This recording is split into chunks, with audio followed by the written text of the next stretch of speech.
Hello again, everyone. Welcome inside the state capitol as we continue another legislative session under the Gold Dome. I'm your host, Rick Lord, for this Outside the Echo Chamber. And today we are going to be talking about vaccinations. A lot of parents with kids in school wondering what's going on with the governor's bill, Senate Bill 460. Here to talk about that today are Senators Laura Wakim Chapman and Senator Joey Garcia. Thank you so much for being with us today. I know a lot of people are wondering exactly what's in this bill, why the governor is pushing it, what it might mean for schools and children. So Laura, go ahead and start about just break down Senate Bill 460, Cliff's Notes version, where it stands right now in the Senate and what you hope to come from it. Sure. So the governor provided us with a bill to do religious and philosophical exemptions. I actually did a committee substitute, and I'm also fixing the medical part, where the way that this works right now is if a child has a medical reaction to a vaccine, a state immunization officer must review a doctor's recommendation and say yay or nay on that. The way that this bill, as drafted, the committee substitute would allow a child's medical provider to write that exemption for the child. Now, there are a lot of people that are looking at this bill and seeing it as almost like a foot in the door to kind of get rid of mandatory vaccines in the school system. A lot of people have some pushback on that. They've said, we eradicated polio, we eradicated measles because of this type of program, and now it seems to be in step with what's happening federally, where Robert Kennedy Jr. now is part of President Trump's cabinet, and he's been outspoken about his not necessarily being anti-vax, but certainly distrustful of some of the I guess what they're saying about the efficacy of these vaccines, and maybe more studies to be needed. Joey, are you a little bit worried about what this might mean going forward if we kind of eliminate those restrictions, or not restrictions, but regulations on making sure that these kids are vaccinated in schools? Yeah, I have a real problem with the bill. And I think Senator Chapman talked about the medical part. I think there's been some problems that we even heard from some parents on the committee about the difficulty in getting a medical exemption. But in reality, this bill provides for a very broad philosophical exemption, which eats up the whole rule.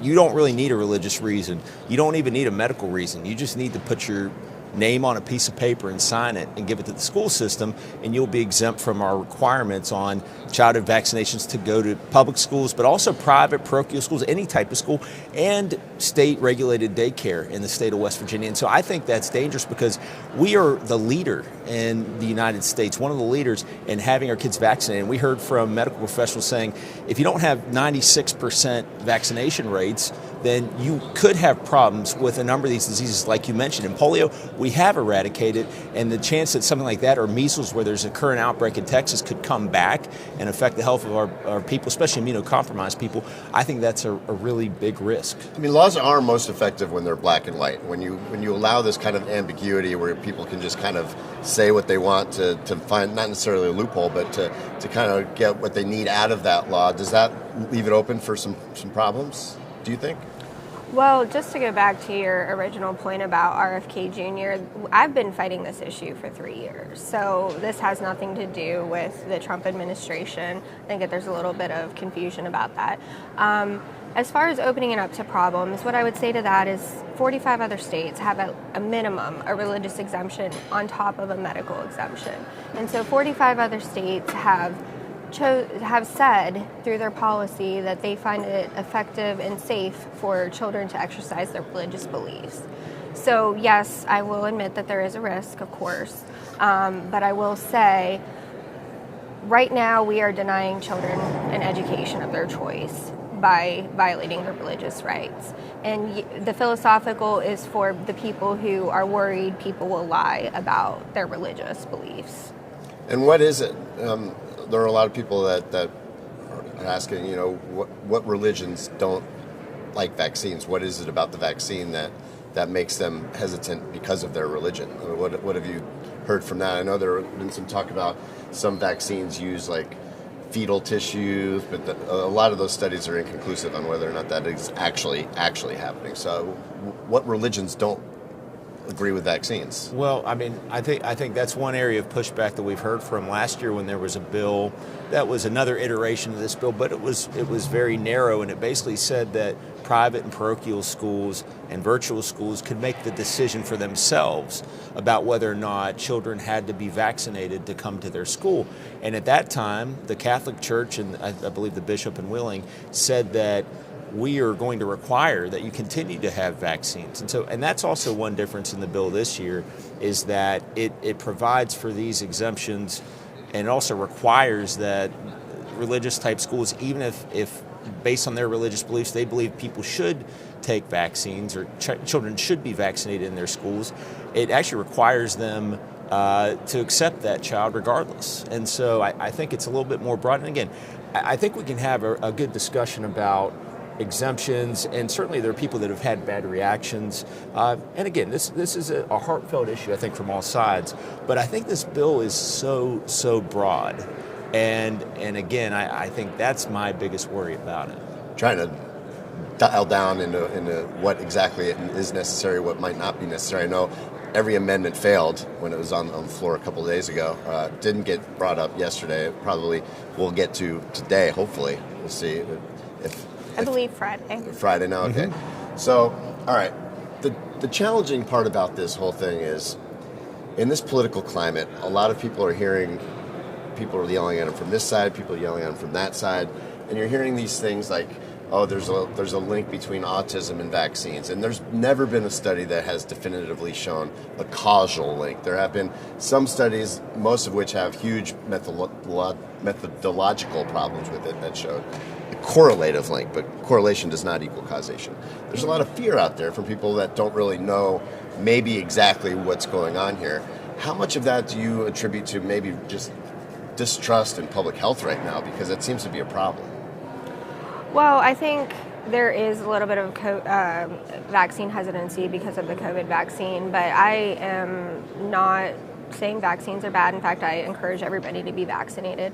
All that this bill will do is provide religious and philosophical exemptions for people who truly have those beliefs. And I will say I did look at the CDC numbers of our surrounding states, which again all have at least a minimum of a religious exemption. We are sub-herd immunity numbers. And some people were saying, oh, I shouldn't say that, but that's numbers from the CDC. There's no reason to believe that West Virginia will be an outlier from our surrounding states. There will be a number of Republicans who oppose the bill. This is not going to be a party line vote, no matter what the final iteration of the bill looks like. Is it necessary? Have we gotten to a point where people are just kind of, what has the governor told you guys? I know this is his bill, this is 460. What's his take on why this is necessary right now to do this at this time? Has he talked to you guys about that at all? You want to take that? I think in his executive order, he relies upon our state version of the Religious Freedom Restoration Act. Of course, he used to be our Attorney General, and so he's taken on constitutional issues. There is a court case in West Virginia out of, I believe, Clarksburg that says our law as written now is violative of the First Amendment. And so I don't want to say what the governor is thinking about this, but sure. In his executive order, he does reference that language. And I have a little bit of a different opinion at least on that, and that's just that I think vaccination laws across the United States and those requirements for childhood vaccinations, I think they've been upheld by the Supreme Court. And I think the other thing, you talked a little bit earlier also about a number of people that don't trust medicine, but I keep hearing from doctors and medical associations that there's been more research on things like the polio vaccine, which has been around for a long time. Right. There have been generations that have been able to have these vaccines, and they've been able to see what's happened during that period of time. So I understand, I think that recent issues with COVID, they've been very quick, and so... Yeah. And I think, and I don't mean to interrupt, no, I think there are some people, and most people would agree, that there were some issues with the rollout of the COVID vaccine, the information, what we knew at the time, what we didn't know at the time. There's been some things that were said at some point that ended up not being completely true, but that's an outlier event. And COVID, what happened with COVID and the type of vaccine, the mRNA vaccine, is different than what we've been dealing with polio for decades, and the measles vaccine.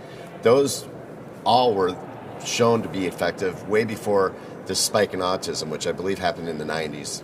And so I think people are trying to figure out what is this cause, but to just automatically jump at vaccines without any science behind it seems a little bit reckless. Do you not agree with that? I do. I think that again, I think there's research backing it up. And so, but at the end of the day, also the religious, the lawsuit and actually the executive order the governor has, I just don't believe it covers it. And I don't think there's case law that really support that. This is an important public safety requirement. And that is not, I think there's a legitimate reason for this type of law. But again, that's what we're debating right now. And well, you guys are both on the Health and Human Resources Committee. You're the chair, Laura. So what was the debate like in that committee? Was it similar to what we saw on the floor? I wouldn't say that. We had physicians testify, and then we had a lawyer who deals with vaccine injuries. But I just want to make it clear, I'm not saying that vaccines cause autism. I don't think I've heard any senators say that. Right. So it's not about Well, we're just clearing that science. up because a lot of people I agree. are in that murky territory. No, I agree. But I will say, the public is rightfully concerned because this is a change in our public health laws. But what I will say is that the children who are unvaccinated and will be permitted to go to school are already in our state. They're on our playgrounds.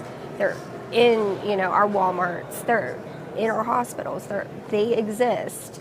And so fundamentally, we're just denying them an education. And so that's where I would like to allow those children to receive an education of their choice. And so that's why this bill is so important. Now, there is a segment of the population that says, regardless of religion, that it's their choice, my body, my choice kind of thing. If I want to have my child vaccinated, that's up to me. Obviously, a vaccination schedule affects not just you, but everyone around you in that school. What do you say to those people that think that it should just be their decision regardless? I think the legislature on other issues has not taken that approach, so I think consistency wouldn't necessarily work there. To me, too, it's not just about the children, but there are a number of people that go into the school system.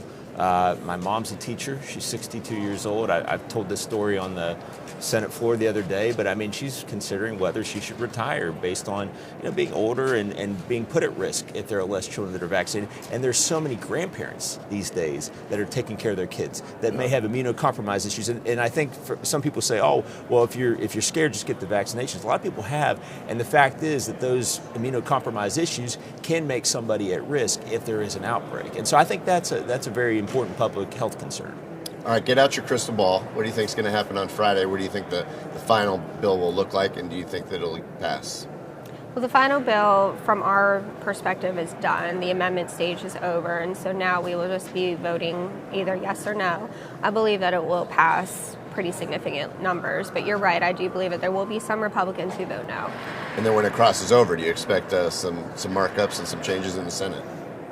Well, if it goes. You mean in the House? Or the House? Yeah. I'm sorry, No, you're fine. I agree with Senator Chapman. I think it's going to pass the Senate. I think you may have 11, 12, 13 votes against it. And then the House, which is where I was last year, that's a little bit more of a rowdy bunch over there. So it's going to be interesting to see how they take it and whether they shape it. But yeah, I think it'll be some good argument going forward. All right. Well, we thank you both for joining us today. An important discussion. I know a lot of parents were wondering exactly what was in that bill. So thank you for helping us clear that up. And we'll see what happens over the course of the next couple of days. And then when it does go over to the House, you might end up with it back in your lap. So we'll see what happens. All right. Senator Laura Wakim Chapman, Senator Joey Garcia, thank you for joining us. Thank and you. we'll be right back after this. We have Stephen Allen Adams to give his insight on what's been an eventful first week of the legislative session when Outside the Echo Chamber continues. Are you ready to unlock a future filled with remarkable pay, unbeatable benefits, and unparalleled satisfaction? Imagine embarking on a journey that offers you a college-level education without the weight of debt, all while earning a steady income. Look no further than the West Virginia Building and Construction Trades Apprenticeship Programs. Join us, and together, let's build a future that's brighter and stronger. Go to actwv.org to apply today. The West Virginia Building and Construction Trades, where the future is forged. CJU is a great company to work for. We've been around for 78 years. We are an underground utility construction company all across the East Coast. We are rapidly growing, and we're seeing a huge growth in this market, a huge need for employees. We are always looking for those that are experienced, those that are trying to get their foot in the door. We have positions for everybody. We offer competitive pay. We offer competitive benefits. We take pride in having a family atmosphere at CJU's, and it's truly just a family company. Welcome back inside the state capitol as Outside the Echo Chamber continues. We spoke with those senators about the Senate Bill 460, the governor's bill on vaccinations. By the way, we did reach out to the Kanawha County Health Department and the Marshall Health Network to try to get some words from them on this, but they were not able to make it today. And it's one of those days where it's tough to get to the Capitol. Snow day, man. It is what it is. We do have, however, Stephen Allen Adams again to join us, political analyst. Thank you so much for your time today, Stephen. Thanks for having me. You heard what Senators Garcia and Wakim Chapman had to say. This is a bill that has a lot of parents not necessarily worried, but at least concerned about what might be in it, what it might mean for their children. What is your take on the standing of the bill right now and how those amendments earlier this week all failed, and it's going to a vote on Friday and likely will pass? Sure. This has been kind of a freight train coming down the track for some time. When I used to work for the state Senate, back when the Democrats actually were in the majority, I used to run the Facebook page for Ron Stallings, the former chairman of the Senate Health Committee. We used to get comments all the time on that Facebook page from parents that were anti-vax, and they were Democrats at the time. What amazes me is how this issue has shifted politically. Now it's very much on the Republican side of things. You got Robert F. Kennedy Jr. that's now going to be in charge of Health and Human Services at the federal level. That's a vaccine skeptic to some extent. So it's interesting to me how this has shifted, but for the last couple of years in the legislature, it's been slowly coming down the track. Last year there was a bill that would have dealt specifically with virtual schools, with private parochial schools in regards to vaccine policy. That got vetoed by former Governor Justice last year. And now you have this, which is obviously something Governor Patrick Morrisey really wants. And this bill is even more loose than the bill that the governor has introduced, based on the committee substitute that came out of Senator Chapman's health committee earlier this week. So it's coming down the track. I don't know that anything happens to keep it from passing tomorrow. You brought up a fascinating point that this seems to have shifted from left to right in terms of an issue. What do you attribute that to? Has the Overton window shifted that far left that this is now a Republican thing? Or, I mean, it seems so strange that you could have an issue that really, literally within the last decade seemed to be something that the Democrats were taking up. Now it's gone the other way. Honestly, I think it has a lot to do with the fact that I think, like so many issues that have come up over the last few years, I think there are some voters that feel that the Democratic Party just either ignored it or didn't really validate their concerns, particularly when it comes to the health of their children. Right. And of course, there's a lot of misinformation out there, but if people believe it, as news people ourselves, we obviously try to put the facts out there, and hopefully people take them. But some people, especially now these days, can go gravitate and find a Google link for anything they want to back up their belief. But I don't think they felt like they were taken seriously by the Democrats. So I think that issue has switched over to the Republicans, like a lot of things, particularly in this state, that obviously very quickly shifted to a majority voter registration, Democratic bloc, blue state, a conservative blue state, but a blue state, to now a bright red state on so many different issues. And I think this vaccine issue is just one. And I think obviously the COVID-19 pandemic really kind of poured fuel on that fire. I think a lot of people felt they were kind of pressured into doing things that they didn't either want to do or had questions about still, and I think that has really just reverberated to now. Yeah, and on the state level, you said bright red. I mean, we spoke with Joey Garcia. He's now one of two Democrats in the Senate chamber. I mean, those are tough numbers, but what do you think? You know, I sit here and think about this, and we spoke briefly to the senators about this issue. When you have a law and then you allow exemptions, and one of them, when you talk about a religious exemption, almost comes down to just saying, I practice this faith. When you allow those types of, I don't want to call it a loophole because it makes me seem like I'm saying people are saying that in bad faith. I'm not saying that people are lying about their religion. Sure. But when you allow something to happen where you can say that you're a fan of the Mountaineers or whatever, and you can get out of the law, doesn't that just neuter the law in total? Yeah, I'm not the biggest fan of a religious exemption in and of itself. I think if you're going to at least have something on paper, you might as well just make it a philosophical exemption and be done with it. Because while I don't want to question people's religious faith, I've studied theology. I'm a non-practicing Pentecostal these days. But I mean, my faith that I grew up when you could get vaccinated. There was never any type of, and this is a faith where people lay hands on people to heal, but you could still go to a doctor and still get an immunization. So Jehovah's Witnesses is obviously one denomination that does have some specific requirements and tenets that deal with what happens with their bodies, blood transfusions, things of that nature. But there's not a lot of religious, particularly Christian denominations, that really have a specific prohibition against immunization. So it comes down to your individual views, which, again, can be couched as religious, and it's hard to question that. But at least with the philosophical exemption, there's no question. You're doing it because you don't believe in immunizations, either because you read something or you're not comfortable, or your child obviously may have actual complications. That is a thing that happens. That's why we have a medical exemption. It is in state code. But I think it's hard to track down the religious part of it. Philosophical, at least, you don't have to explain that. Now, this was the governor's bill. Yes. What's your take on why he pushes this bill at this time? I mean, I know you can't speak for Governor Morrissey, but just behind the scenes, why the vaccine bill to be the one where this is where he's laying his stake right now? Well, I mean, he definitely responds to his constituency, particularly, which right now is the entire state, but obviously on the campaign trail. He encountered a lot of Republican families across the state, and of course that was a hard-fought primary too. There were 5 or 6 candidates in that race. This is an issue that from what I understand, he certainly heard from voters out in the field that wanted to have this type of protection. So I think he feels an obligation to bring it up. It is something I think he campaigned on, not heavily, but it is something that came up on the campaign trail. So. The one thing I've noticed about Morrissey is whether you agree or disagree with him, he's trying to make do on the things he said he was going to do, such as, again, vaccines, certificate of need repeal, which is going to be on a committee agenda later today, Thursday.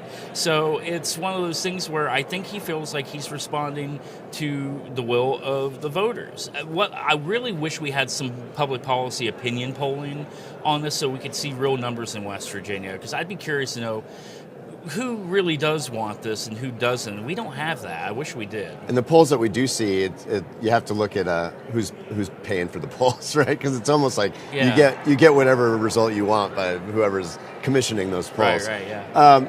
It's been a busy week for sure. The House has a ton of bills that have already been introduced. Yeah.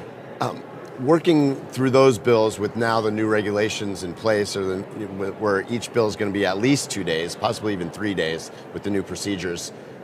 They've got a lot to get through. I mean, do you foresee any issues there with things getting gummed up? I think they're still learning the process. We all are still learning the process. As a reporter, who covers both the House and the Senate when I'm here, I have to pick and choose stories that I do based on what's moving, what's going before committees, and really what I think maybe my readers will be most interested in. The way the House process works right now, where a lot of these bills are going through subcommittees. They're going, first day they're getting the testimony and agency response and public comment if that's available. Wow. The second day they're taken up, then that's markup, amendments, discussion. But then it's got to go up to the main committee, and it goes through that process all over again. So I had to try to figure out, at what point in the process do I cover it? At the very beginning, or can I come back to it halfway through the process when something else is going on? I do say that, or see rather, that I'm not seeing anything hit the floor yet of the House. So it is slowing things up. I do think that's by design. House Speaker Hanshaw very much spent the last few weeks lowering expectations. We are wanting to do quality versus quantity, and they want to talk about issues and discuss them versus just always pass a bill. Well, I think the bill numbers that they're going to pass are going to be greatly reduced from what we've typically seen, but they may actually produce better legislation. Yeah, well, one of the bills that was recently introduced in the House that caught my eye was a bill to abolish PEIA. I wonder how if that'll have any legs. No, there seems to be a lot of kind of focusing on bills introduced without stopping to think. And Right. some of this is just not knowing the process. But I've been up here for 15 years under this Golden Dome, so I feel like I have a pretty good sense of what will get taken up and You what do. won't.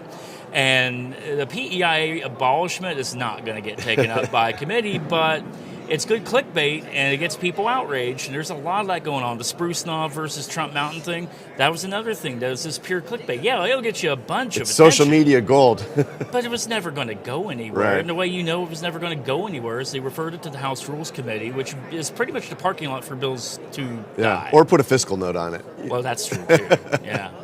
All right, Stephen Allen Adams, thank you so much for your time, sir. We appreciate your work.